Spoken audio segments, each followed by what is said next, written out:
Okay, Ephesians 6, 1-4.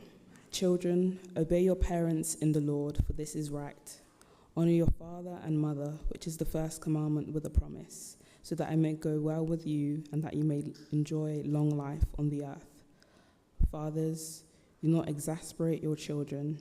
Instead, bring them up in the training and instruction of the Lord. Now, imagine you've decided to go on a diet of some sort. Maybe you've decided that you want to eat more healthily and you're going to cut out certain foods. You're going to cut out sugars and white carbs, perhaps.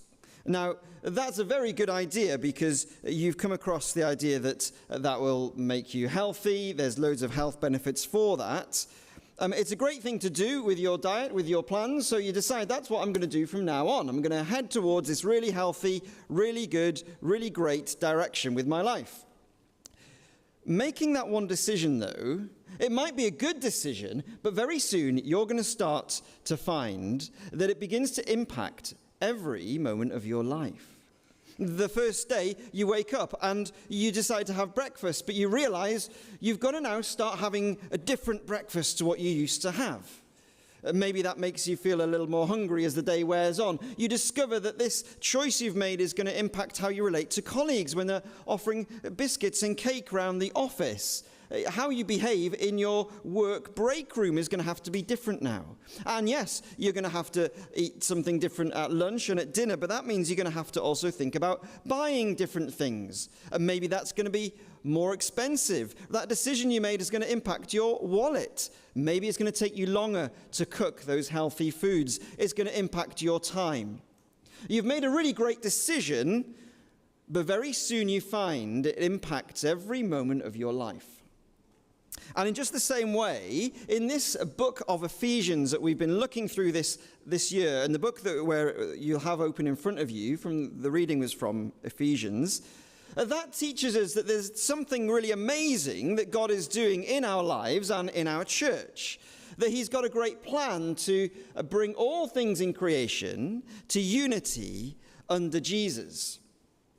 And that he's saved us. He's chosen and saved us to be a church who model that, what it's like to be brought to unity under Jesus. Well, that's a great thing we're part of. That's a great choice we made. That's a great thing that we get to be involved in. But that starts to impact every moment of our lives. We've been seeing lately, it impacts everything from the type of conversation you have to what you put in your body, how you treat alcohol. Even it impacts what you do in the bedroom.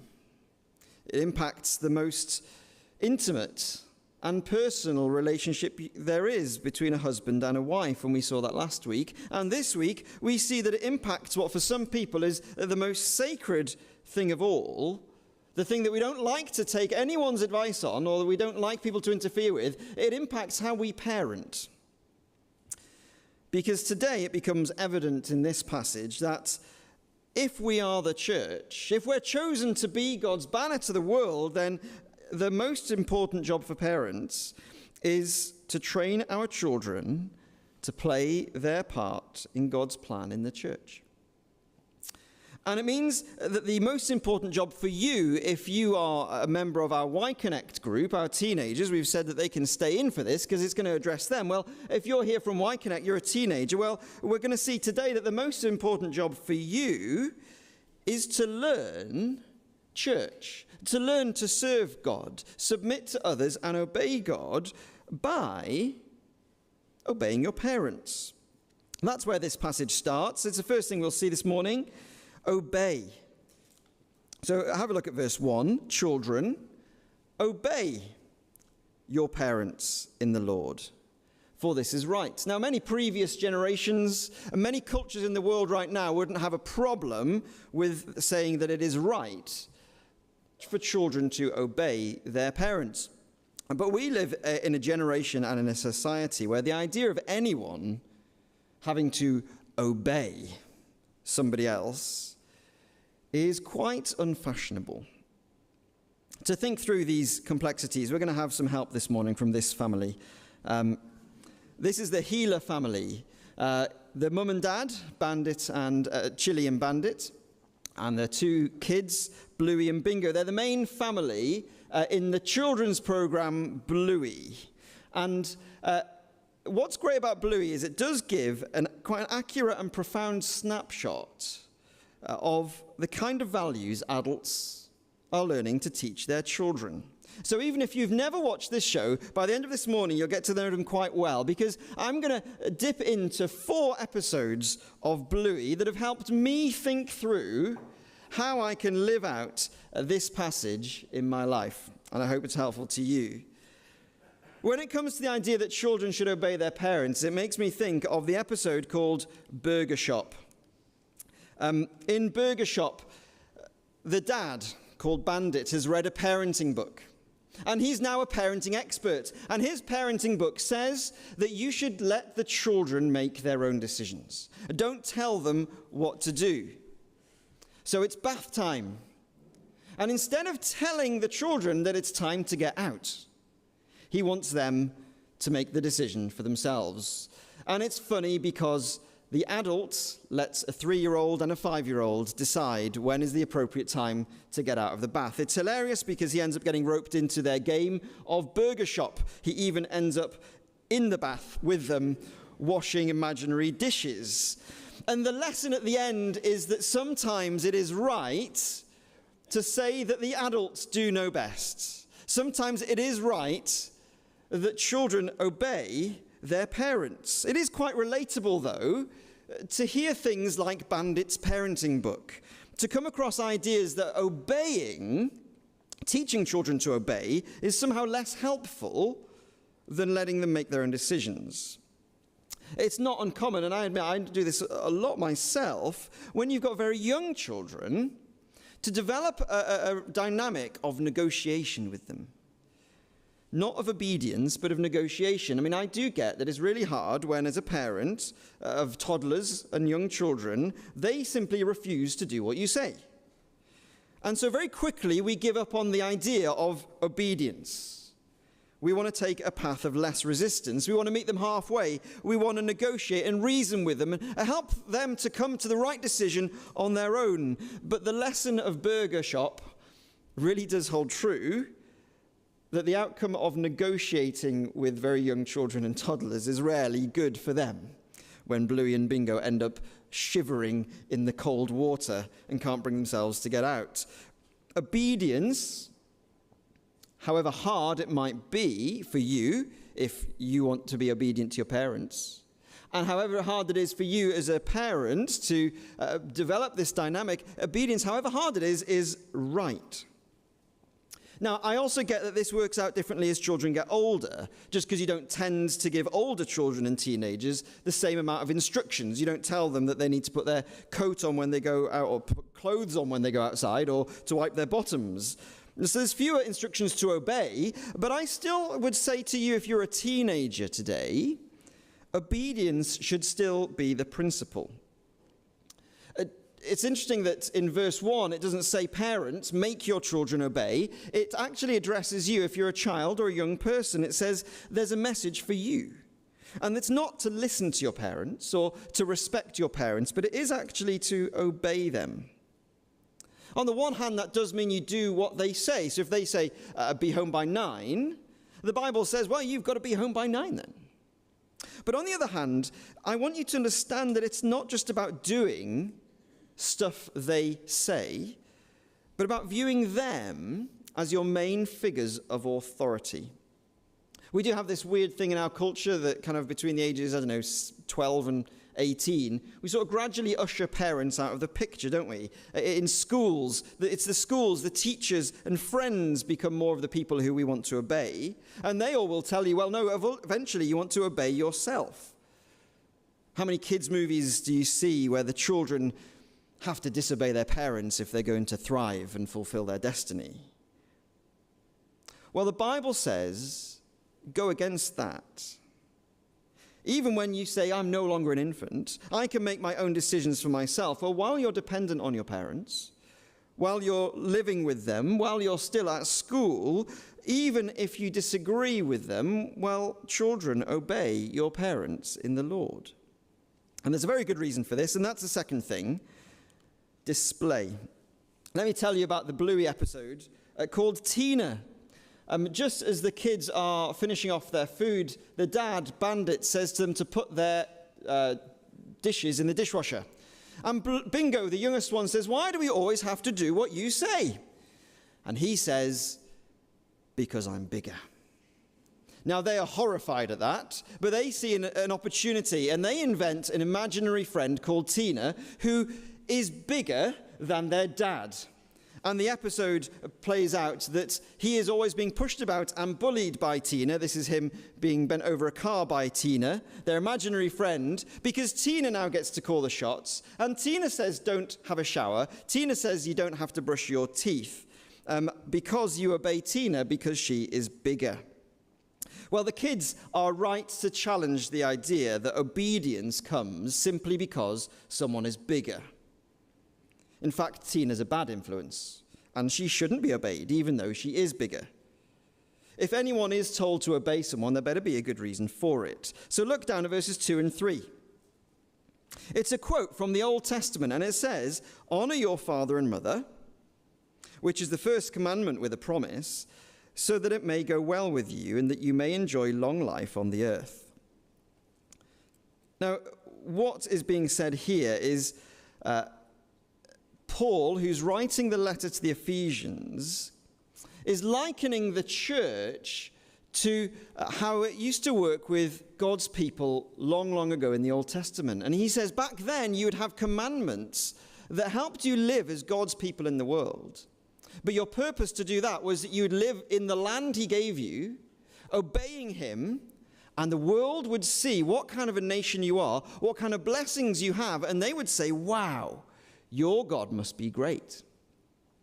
And so the promise isn't so much that they'll live long in the land because, they're going to have a nice time, but rather they're going to be receiving God's blessings and showing the world what God is like. And Paul says, well, that's what it's going to be like with you in the church. God's plan for the world is to bring everything into unity under Jesus. That starts with the church. We are being brought together in unity under Jesus. The church is where people can look and say, wow, God is blessing you. And God says something radical, that children are a part of that plan. That it's not just the grown-ups who are significant in God's plan. It's not just the people who are adults and serve at church all the time that are going to be the people who shine brightly in God's plan. It's actually children back in the Old Testament and in the church. Obeying parents is a way of entering into this blessing that God has for them, to show the world what kind of God is. But listen, it really does make a difference. Someone shared with me this week a story of someone who came to our church from a background where their relationship with their parents was not straightforward. It was quite dysfunctional. All they'd ever known was a very dysfunctional home life. But they were interested in Christianity. They started meeting with a mature Christian in our church who themselves was a parent in their own family. And what struck this new Christian was, well, how the relationship in the home was functional, was a blessing to everybody. They said, I want my family to be like that. I want to be like these church families. Not that we're getting it perfect. We're not doing it amazingly. We're not all perfect families. But there was something this person saw about the fact that parents can be trusted and children trust them enough to obey them. They saw that there's something wonderful about being part of God's people, and it won them over. Not so much long life as such, but about this mutually loving life of the home. And so setting that pattern at the home makes church this place where people have learned already to submit to one another out of reverence for Christ. That line is in chapter 5. Now, you still might be uneasy about the idea of asking children to submit to their parents or obeying their parents, maybe because your experience is that parents don't always do what is right by their children. I want to speak to that, and that is a really valid concern. It's not every time is it right for every child to obey everything every parent says. So I want to just point out in verse 1 that it tells children to obey their parents in the Lord. I take it this is written to a church, to church parents, to people who are committed to making their home life the kind of training for church where there's submission and obedience, to make church a place where there's submission and obedience. Well, that's going to happen where parents themselves love and look after their children. So I don't think we can say that this means every child should obey everything a parent says, and definitely not when it's the opposite of what God says. Here's where the idea in verse 2 of honoring them is helpful. You see, where you can't obey your parents, and if you're in a situation today where you feel like your parents are not looking out for you, they don't have your best interests at heart, you can't obey them, well, where you can't obey them, we should still make every effort to honor them. That might look like sharing your faith with them as the reason why you won't obey them. But in the worst cases, it could mean getting someone else involved to stop them from harming themselves or you. In those situations, it can get very, very complicated, and we can't cover all those situations right now. If there's any particular situation you're concerned about or want to talk about, I'm more than willing to chat to you afterwards about it, or you can talk to the person who brought you. But the ugly side of obeying what shouldn't be obeyed shouldn't put us off and make us forget the beautiful side of being families who learn to obey what's right and good. Of the beautiful side of homes that teach and learn to obey and submit, as the training of what the church does as we obey to God and submit to one another. This beautiful picture of the home life displaying the church life that displays what God is like, that the world can look and say, wow, what a gracious and wise God you have. Now, so far we've looked at obedience, but the Bible has got something to say to those who've got responsibility of leading the home. They should take care in what they convey. Obey, display, convey. See where we're going? Just wait till the fourth one. I enjoy watching the episode called Sticky Gecko. The mum, Chili, is tearing her hair out trying to get her kids out into the car to get to a play date on time. It's chaos. Bingo is trying to put roller skates on, and Bluey's knocked over a hat stand, and one of them has taken a little toy that's a gecko shape and it's kind of sticky and thrown it so it sticks on the ceiling. It's chaos, and Chili, the mum, has a mini meltdown. And when things calm down, she explains to Bluey why it's so important to her that the kids get out of the door to get to the play date on time. It's because she says she's put a lot of effort into making them lovely kids. Because they're going to meet the mum of the family they're going to have a play date with. And they want to be on time for her because this mum has done something really nice for them. This mum made them 5 lasagnas when the kids were born. And that meant the world to Chili, the mum. And she says, I want you to be like that. That's just the kind of kids I want you to be. And I want you to be that kind of adult when you grow up. Now, Bluey, who's 5, asks the 5-year-old question, why? And the mum says, because I want you to have a happy life. Well, Chili struggles to convey it in the chaos, but when she calms down and says it, she says it brilliantly. What she really wants most for her children is for them to be nice people and live a happy life. And as we watch that and as we hear our society, we think, well, yeah, that's right, isn't it? I want my kids to be nice people and have a happy life. And then we read verse 4. Fathers, do not exasperate your children. Instead, bring them up in the training and instruction of the Lord. So along with the command for children to obey their parents comes a command for fathers not to exasperate. It means that fathers, you mustn't see that because children are to obey you, you get to kind of lord that over them.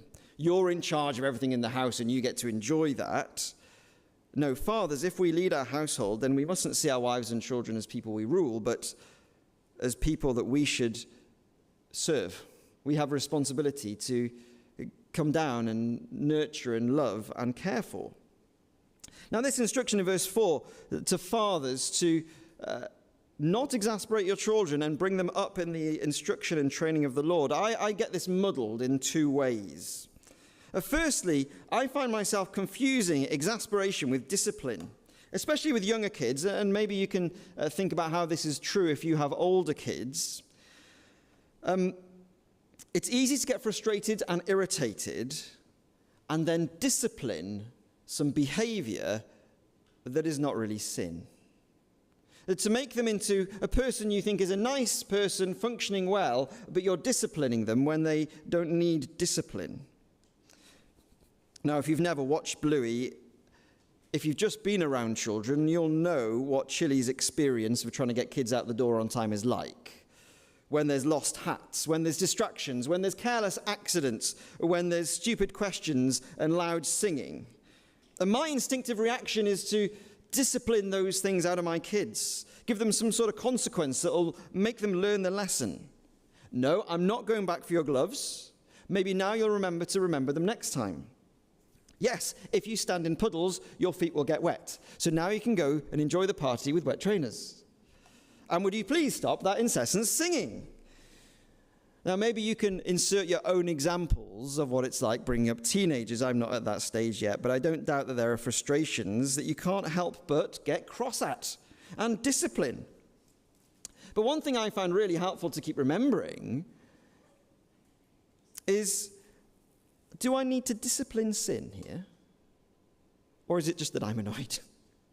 Am I going to take my annoyance out on them by shouting at them and giving them some sort of punishment? Or actually, is this sinful behavior? Do I need to train them in what is right in the Lord, or am I just grouchy? Fathers, do not exasperate your children. Do not frustrate and discourage them by disciplining them when they're just being juvenile.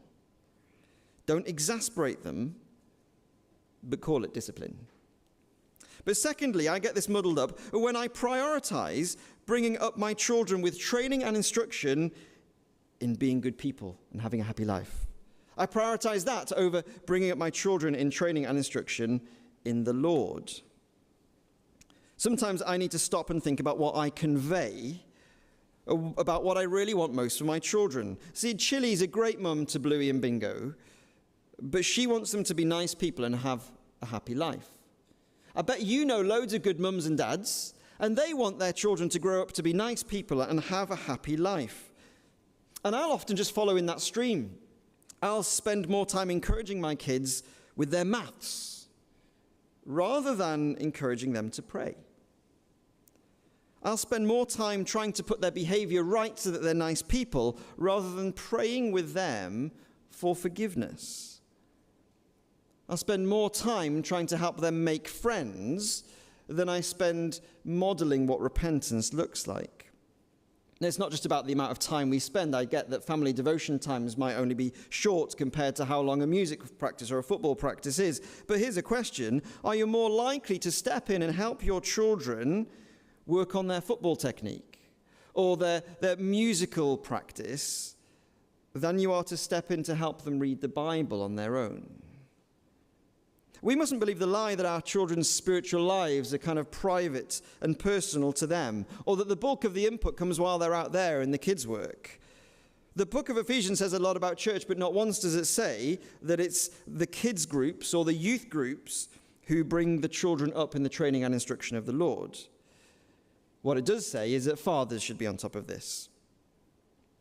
So isn't it odd when we as fathers feel that parenting involves getting alongside our children when they're struggling with their homework, but never getting alongside them and asking how their quiet times are going, or what they are praying for at the moment, or whether they're understanding the things they're learning from the Bible? Isn't it odd when we think that there's an age at which it's appropriate to say, you get to choose whether you'd like to come to church or not, but we never think that that's the case when it comes to school? We never say, you're 14, you can choose now whether you go to school or not.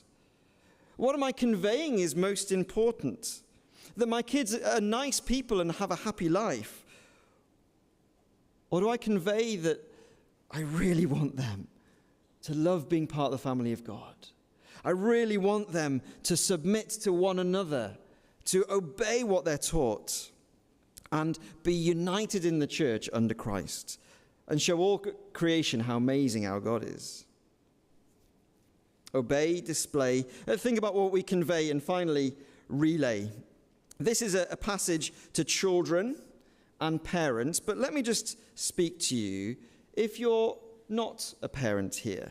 It doesn't mean that there's nothing to say here to people who don't have children. This is where I remember the episode called Grandad. This is the last one. I hope you've been enjoying them. If not, this is the last one. So Chili is taking the children to see her dad. And in the car ride on the way, she tells Bluey to eat her pumpkin seeds because they'll make her big and strong. But Bluey says, I don't want to be big and strong. And when challenged on that, Bluey says, shouldn't that be up to me? Now, they arrive at Grandad's house, and Grandad has just had surgery, and he's recovering. And he should be resting. And when Chili tells him he should be resting, he says, shouldn't that be up to me? And he takes the kids, and they go off on an adventure in the forest, trying to get away, really, from the mum. As they try and flee and escape the mum's influence, Grandad and Bluey are on the same page. Shouldn't it be up to me? But as the episode goes on, he realizes that it's his job to take the kids back to somewhere where Chili will find them and hand them back on to Chili, to hand the baton on to Chili and say, actually, it's not for me to teach them that they should decide this, whether to eat pumpkin seeds. It is for her to teach them. And he hands them back to her, recognizing that his job is to submit them to the authority of their parents. His role isn't to take the baton off the parents and teach what he thinks is right, but hand the baton back to the parents like a relay. As we were discussing this in the office this week, someone said a story about what their child had been in a Bible study with somebody, a group of people around a table, and a question had come up about, I don't know if it was theology or some sort of application in their life. And the person on the table said to this person's daughter, that would be a great question to ask your mum. Isn't that a great way of taking this passage and upholding it and building that into how we relate to the children in our church?